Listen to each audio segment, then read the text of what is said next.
Sully's going to pick it up. Arcia is going to have a downturn. And then, Albies will pick it up, who's having a little bit of a for him, a downturn. He's hitting like 265 or something. And Sean Murphy's pretty good too. Anyway, we just found out our next guest ready to go on FT Live. Let's bring on Jonathan India for the first time on Foul Territory. Jonathan, what's going on, dude? I think we should start here because you have a die-hard Florida Gators fan on the show with you. So I'll let AJ intro and take it away. His tears are still in his beers. Go ahead, guys. AJ, go ahead. Hey. Jonathan, I don't know, during the rain delay, you won that massacre last night, like I did. Yeah. But, we played there. I get it. Your boy Singer, Cower, both were there. They're both watching it in the stands. I have my trusty helmet next to me every day. I know I've known Sully. I've known Sully for 30 years. I remember when you were there.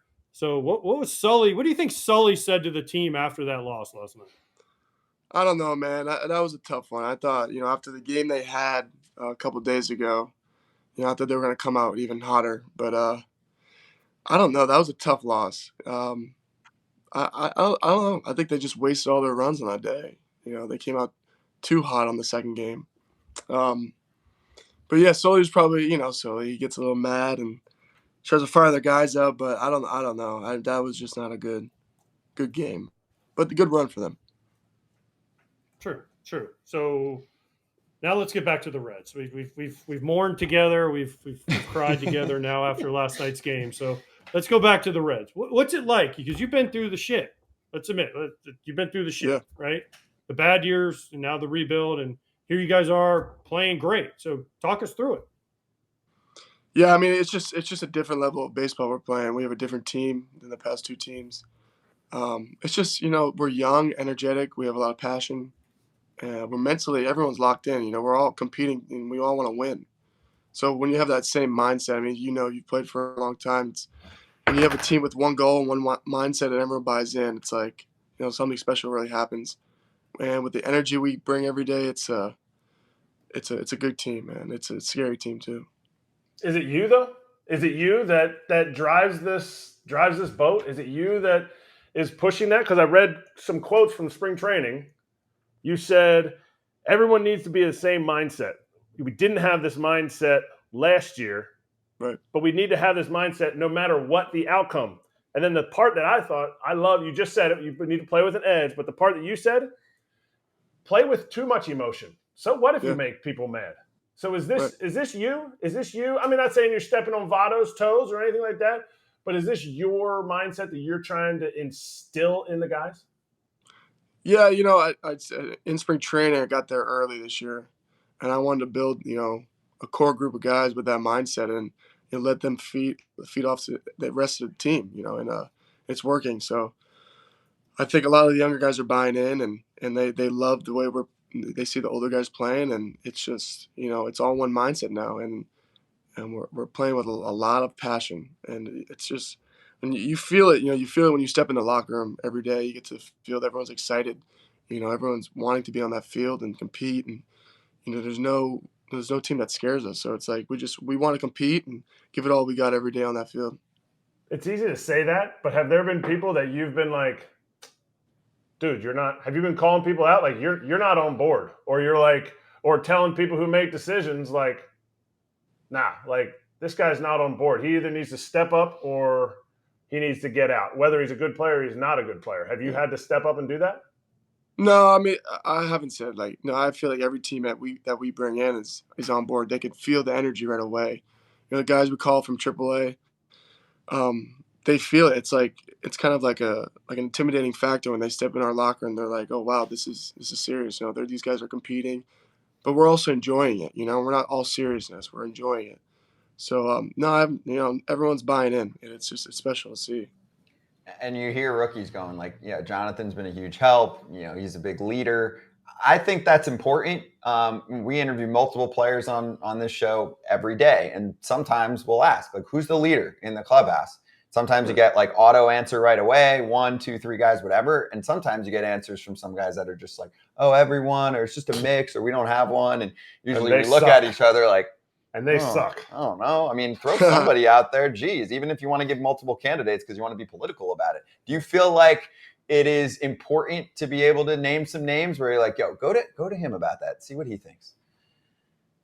Yeah, I think it is important to name some leaders on the team just because they set examples. They lead by example. That's one thing a lot of us do. Now there's no voice, big vocal leaders on our team. It's more setting by example and playing the way we play. And I think that feeds off to every teammate.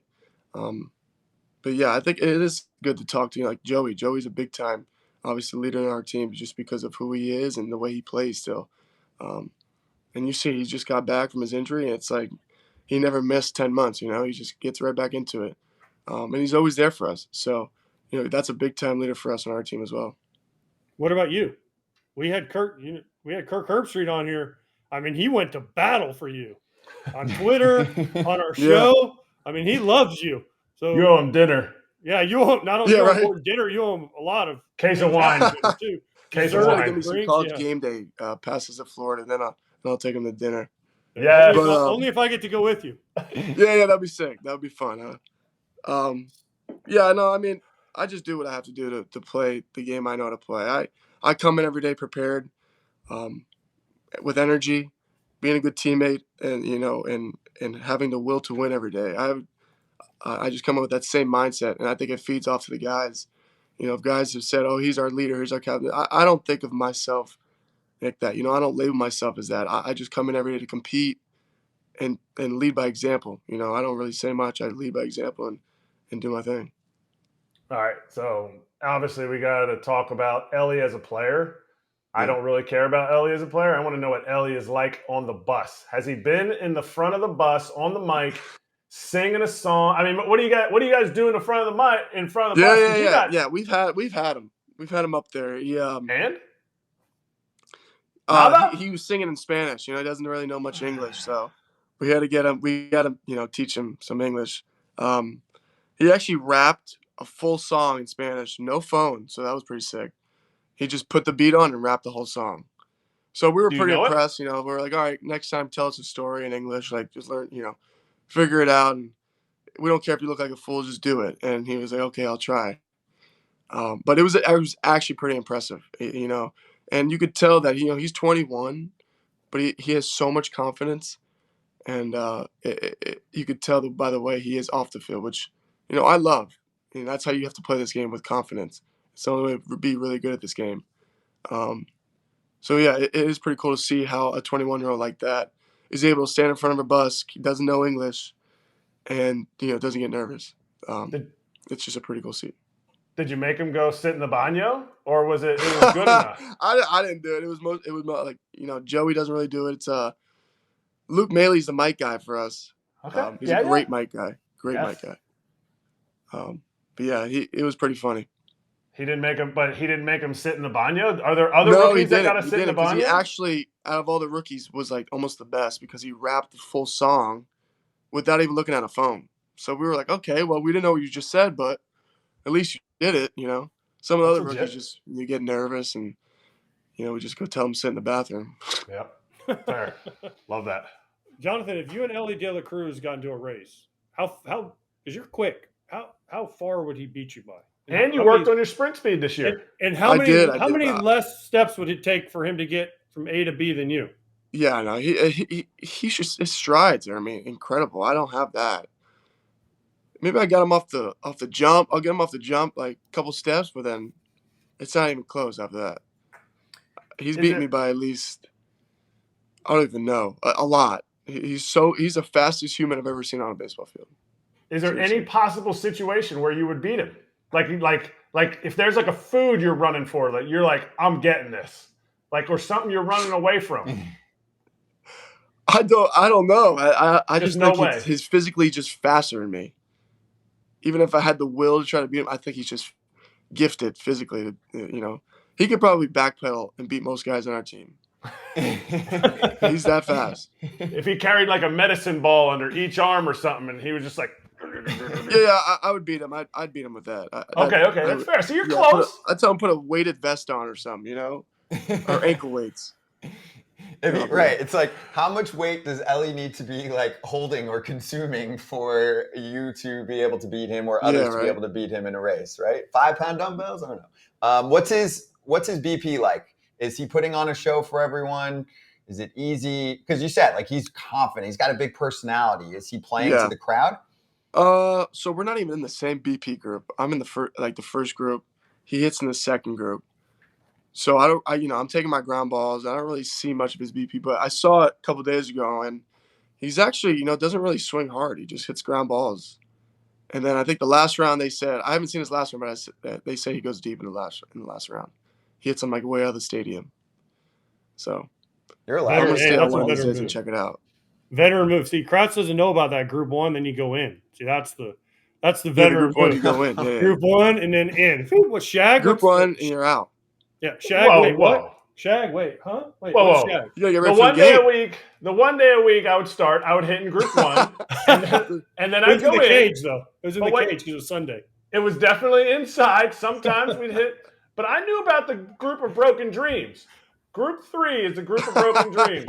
You never lay there as a kid and gone, man, I can't wait to hit in group 3 in the big leagues. It's gonna be so great.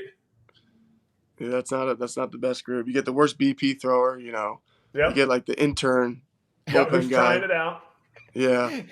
You got to do your bunting. You got to do bunting. Yeah, exactly. They don't, and then you get cut short, Yup. Time's up. It's never the best.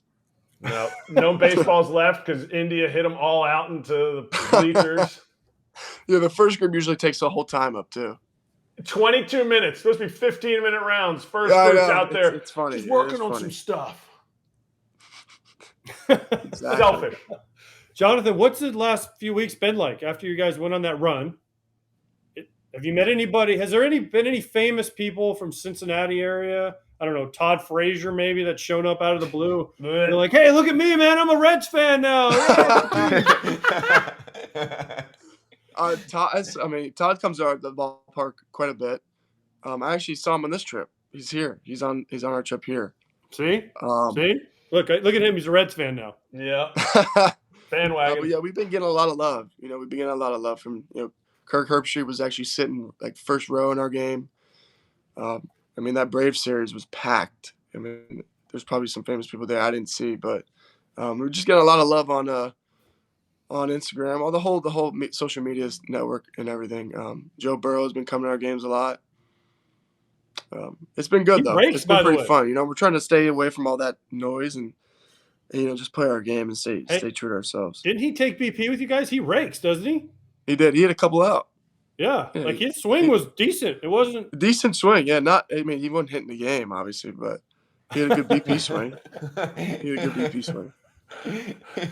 wouldn't hit in the game. I thought you were talking about Kratz for a second. I didn't hit in the game. He said he wouldn't hit in the game. There's a big difference. I got way more juice than Burrow. Okay, put that in the book. I'll come to a Bengals game, tell him to his face. His offensive linemen aren't around. Yeah, there's some big boys there. Some big boys. You know who you don't talk shit to? Mike Tyson. When did you meet him? I did meet him. You're right. Wow. Yeah, I met him in Chicago.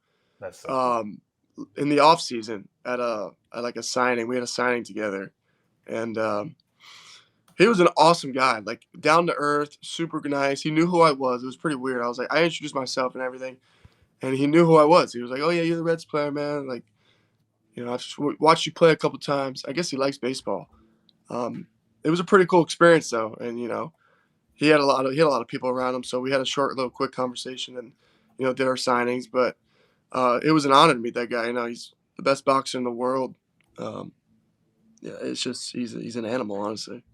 Wait, so somebody paid to go and have Jonathan India and Mike Tyson signed together? Like, did you guys sign any pictures, or was it like a big conference that you guys went? That seems so rando. It wasn't just ours. We were in the same room though. Oh, okay. Yeah, no, it wasn't just. It was like it wasn't just signing Jonathan convention. India, Mike Tyson. No, that would be crazy. That would be insane. That would be awesome. I would have made a lot more money than when I made that signing. Okay, okay. But no, we were in the same room and people were in our lines. So like we were just talking and our marketing guys knew each other, and we just we chopped it up a little bit, and it was a good time though. He's a really cool guy. Is there a cooler? I mean, Mike Tyson. That's really cool for me. But Yeah, no, I was alive sick. when he was fighting. Is there anybody cooler that you ever met since you've been a national championship, the only national championship for Florida since 2017? Anyone cooler? Anybody cooler? I mean, Mike Tyson. That's a sick picture that you That's have. a sick Your jacket meet, in yeah, that I picture. don't know. I legit. mean, I think Mike Tyson beats all the baseball guys I've met, football guys I've met. I think it's Mike Tyson for sure. Okay. Well, now that you're Captain America, as Scott calls you, because you're the captain of America's team, who knows who it could be? Right. Think about all the cool people you're going to get to meet now. As Captain America, I will see. We shall see. We gotta keep winning and get to the playoffs and make a run for ourselves, and we'll see. Do you like that though, America's team? Do you like being America's team and Captain love America? it. I just think it started off. We're all messing around. I mean, but we're actually serious when we call ourselves that, just because of the brand we play. We're a hard-nosed, grinding team. We run the bases well. Small ball. We play the game the right way. We love to win and compete. So we're not just all about the long ball, and we play defense and make plays. I'll tell you this too, coming from someone who doesn't, have I'm not like rooting for one particular team. So I'm looking and going, okay, your squad, it's no secret, was not supposed to be in this spot. Exactly. I'm sure you guys know that. So for fans of other teams, let's say your team sucks, or you want someone else to root for, right? You watch the late games, you want to watch an early team and really have a squad that you can get behind the way you guys play, the expectations before the season, which were low, the rookies that are coming up and thriving right away, which is pretty rare. You usually see maybe one rookie comes up on a team and he's great right away. The amount of guys that have been contributing like this. Does that all add up to America's team as well, where you got, no matter what, even right now, even if you're in first place for a while now in the season, you're still going to have a chip, I would imagine, because this is not how this season was supposed to look at all. Yeah, I just think, we've started that mentality in spring training. It all started there. I mean, you can ask a lot of the guys on our team. We built that into everyone. It's just everyone in that clubhouse in spring training, they're also on the AAA team now. They all know the mentality we have and what we want to accomplish this year. So it was all started there, and we just ran with it. I just knew from the beginning that this team was going to be special with all the guys that we have. And we still have more guys coming. So it's a special team, and it's going to be special for a while because we're all young. You guys have a lot of young guys, and you said they're all in AAA. A lot of dudes that are in big league camp are in AAA. Do you follow those guys? Do you follow, you haven't been down there. Do you follow them and see what they're doing every once in a while, see on the scoreboard, anything like that? Sometimes, yeah, I'll see a tweet from the Reds or someone. I see, that some guys are raking, or, the teams are doing well, and some pitchers are, throwing scoreless innings. So yeah, I follow here and there, but they're doing a thing down there, and they have to go through it and compete and get to this level and then join us.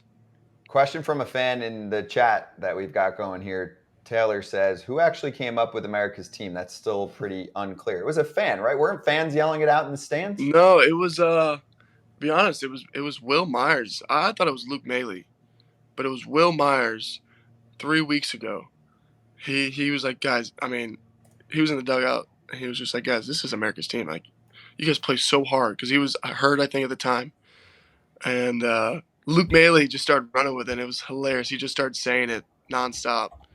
And then Luke was like, yeah, you got to say it on air, man. You got to say it on air. And I was like, oh, my God. All right, fine.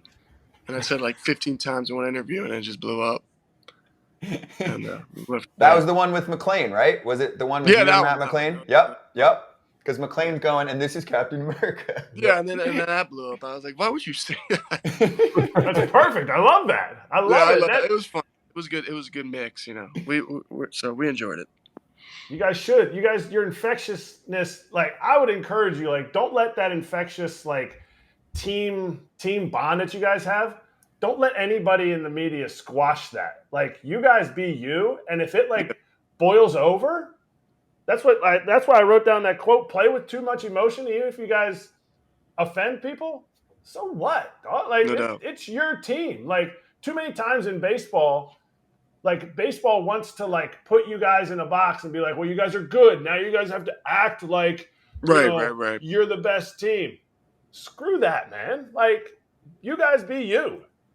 No doubt about it. I completely agree with that. That's something a lot of guys preach in the clubhouse every day. You know, Joey actually said on the bus the other day to us, he was like, you know, even though we're winning, he goes, I don't care about what we do, how we get ready for games. Everyone just be yourself. You know, play with passion. He kept saying that. Just keep playing with passion. Don't be afraid of these people. You know, there's gonna be a lot of media.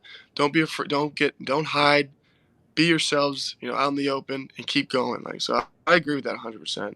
You know, we're just continue to be ourselves no matter what. That's great advice from Joey Votto, because Yeah. fuck those haters. We just had a whole conversation about this, trolls on social media. Yeah, Dude, man. be yourselves. Go have a great time. And you know what? If you guys are winning, people will love it. And if you No doubt. then all of a sudden you're like, oh no, we're scared, we're going to shut down. Right. Screw them. And the other thing is, if the other team don't like it, ask Kratz and his Royals teams when they won the World Series. We'll fight you, and then we'll see what happens. And you know what? Yeah. The next day we're going to do it again. So if you don't like it, stop us. Right? So No doubt about it. So screw all that. But now let's talk about something else. Your dad's from Long Island. I was born in Long Island. Oh, Grew yeah, up a no Mets fan. Yeah. Mets. Okay. All right. Do you watch the Mets and say, "Man, I'm glad I'm not a Met and I'm on the Reds"? I don't really watch the Mets now. I mean, I'm after my games, I'm tired of baseball, so you know I want to go home and sleep. But no, but my dad watches the Met games and then tapes the Reds games. So he doesn't even watch our Reds games live. He fast forwarded it through the whole game. Wow. You know, That's fatherly love right there. He's a Donovan, I diehard. don't know what you did, but man, the Pete Alonso went deep. You know, he's good, Gator. Yeah, exactly. I'll tune it for your at-bats later. Yeah, he just records my at-bats and sends them to me. He goes, you know, it's so funny. He watches the Met games, and then like at 11 o'clock at night, he's watching our game. I'm like, dude, the game's over, man. Like, and I'm like, hey, what'd you think about my at-bat? He goes, I didn't see it yet. Does he ever like go, hey, you know, did you ever think of hitting like Jeff McNeil or like something? Like, does he bring up like a Met that you're like, No. He doesn't do that? He doesn't bring up Mets guys. No, he's kind of pissed off with them, how they're doing, but he's a diehard Met guy, so you know how those fans are when they aren't winning. Yeah. You need to text him, hey, Dad, you should just turn it off and follow America's team now. Yeah, this is exactly what America's team is made for. Yep. You're a Mets fan right now, and you look at the standings, you're like, fuck. He gone. I need something else to root for. No doubt. I gotta let him know to stop watching the Mets. Yeah. Jonathan, I would be heartbroken if I let you go, since you did play at Florida, won a national championship there. Were you recruited by the smartest guy in the history of baseball, Brad Weitzel? Oh, man. Hey, you know Brad Weitzel? Is he the best human in the world? I mean, he's the guy who signed me, so, I mean, he's Oh, the smartest my God. guy in the history of baseball. Hey, I'm glad you asked that question. Not many people know Brad Weitzel, but he is the reason why I am the player I am today, just because of how hard I worked. You know, he made me work so hard in college that there was days where I would go home to my dorm and be like, I don't even know if I can finish, you know, tomorrow. I couldn't even wake up because I was so tired. But he taught me discipline. He taught me work ethic. He taught me how to be a professional, how to be a big leaguer, you know, at the college level. And I mean, I still stay in touch with him. And, you know, I can't thank him enough. Every day I'd say it. You know, I tell a lot of guys, like, I used to take 200 to 300 ground balls a day in college. Just because of him. You know, he would just stand and watch me right on me, just watch me the whole time. Not move. He would just stand there. And I was not allowed to leave until I finished my 200 ground ball. You know, this was after practice. So, you know, it seems like a lot, but at the time I needed, you know, that mental grind and physical grind to get through some stuff. And it was, you know, it was special. He's a special person for sure. So did you like it at the time? Did you like all that work at the Oh, time? no, I hated it. I was miserable. Hated it. I was miserable. You know, I was just like, why the hell is this guy making me do this stuff? Like, I'm too good for this. Especially coming out of high school. I was supposed to go first, second round, and he humbled me a lot, and I needed that at the time because out of high school I thought I was the best thing coming out of high school. So it taught me a lot how to play this game the right way, and I'm the player I am today because of him. All right, now seriously, because we keep saying last thing. You're a freshman. You go to Florida. You were the hot stuff coming out of high school. Old Poopy Pants Alonso was playing with you. Yeah, he was. Talking about. Do you know about the poop home run that he hit against you guys? Yeah, he did. He hit it against us. Yeah, he hit it. Yeah, the hanging slider from Hunter. Yeah, he hit it hard. He hit it far too. He hits everything far. I know. Talk about that. And did you see a different Waddle as he was going around second base in that play? No, I honestly don't even watch people run around the base when they hit a homer. I kind of just turn around. And I don't want to see what they do. So, but no, that's funny that he had to go to the bathroom that bad and swung the first pitch. Good for him, though. It was delivered so perfectly, like mistimed my pregame coffee. That's just so Pete, though. Pete is just like that person to say that too. Was he the biggest? Was he this big of a goofball at Florida as he is? Oh man, he was just a goober, man. I was a freshman, he was a junior, and I felt like I was older than him sometimes. But he did work. He's one of the hardest working players I've seen as well. He's kind of got the numb mind where nothing bothers him. He just does it. He's so good for the game. When did you find out about the poop homer? Did teammates tell you? Did you see something on social? Chris Rose actually told me. I did an interview with Chris, and he was like, "Yeah, did you know that?" I was like, "Well, I mean, I've definitely had that feeling in games where I had to go take a shit, but I've never say it on air like he did. He just came out and said it, but that was funny." The best part to me was for the people that like to analyze every single slice of the game, just like the people that have to point out every sentence in a book and be like, this is why. He hit this homer because he was sitting first pitch slider and blah, blah, blah. I just had to shit. Yeah, I just had to shit. Yeah. That's Pete, though. That's so Pete. That's amazing. Well, Jonathan, dude, awesome hanging with you. Appreciate the time, dude. This was great. Keep doing your thing. No doubt. Thanks, you guys. Man. I appreciate it. Yeah, thanks, of course. We'll see you in Cincinnati, all right? No doubt about it. Or Seattle. Oh, true, Seattle. True. Maybe. Hell yeah. We'll work on that. Need that. Cheers, dude. Appreciate you.